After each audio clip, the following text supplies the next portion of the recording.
இன்னைக்கு ஒன்றிய பாசிச பாஜகவுக்கு இன்னைக்கு தமிழ்நாட்டை பார்த்தாலும் தமிழ்நாட்டு மக்களை பார்த்தாலும் நம்முடைய தலைவரை பார்த்தாலும் கோபம் வருது, பயம் வருது. மும்மொழி கொள்கைன்னு சொல்லி இன்னைக்கு இந்தியை எப்படியாவது தமிழ்நாட்டுக்குள்ள திணிக்க முயற்சி பண்றாங்க. புதிய கல்விக் கொள்கையை கொண்டு வந்தாங்க, மற்ற மாநிலங்கள்லாம் ஏத்துக்குச்சு. தமிழ்நாடு முதலமைச்சர் பார்த்தாரு, புதிய கல்விக் கொள்கையை கொண்டு வந்தா மீண்டும் தமிழ்நாட்டுக்குள்ள இந்தியை திணிக்க முயற்சிக்கிறாங்க, குறுக்கு வழியில மீண்டும் சமஸ்கிருதத்தை தமிழ்நாட்டுக்குள்ள முயற்சிக்க செய்யறாங்க, குலக்கல்வி திட்டத்தை மீண்டும் தமிழ்நாட்டுக்குள்ள கொண்டு வர பார்க்கிறாங்கன்னு முதலமைச்சர் அவர்கள் மறுத்தார்.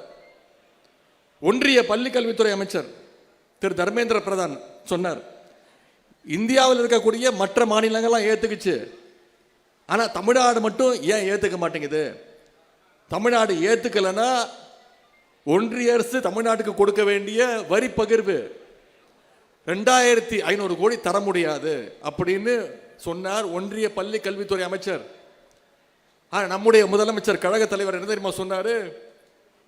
நான் மீண்டும் நியூ எஜுகேஷன் பாலிசி புதிய கல்விக் கொள்கை கொண்டு வந்தா நீ இந்திய திணிக்கிற, குலக்கல்வி திட்டத்தை தமிழ்நாட்டுக்குள் நுழைக்க பார்க்கிற, சமஸ்கிருதத்தை மீண்டும் தமிழ்நாட்டுக்குள் நுழைக்க பார்க்கிற. 2500 கோடி இல்ல, நீ 10,000 கோடி கொடுத்தாலும் நான் தமிழ்நாட்டுக்குள்ள என்னுடைய தமிழ் மக்கள் மீது புதிய கல்விக் கொள்கையை கொண்டு வர மாட்டேன், ஏத்துக்க மாட்டேன்னு சொன்ன ஒரே முதலமைச்சர் நம்முடைய முதலமைச்சர்.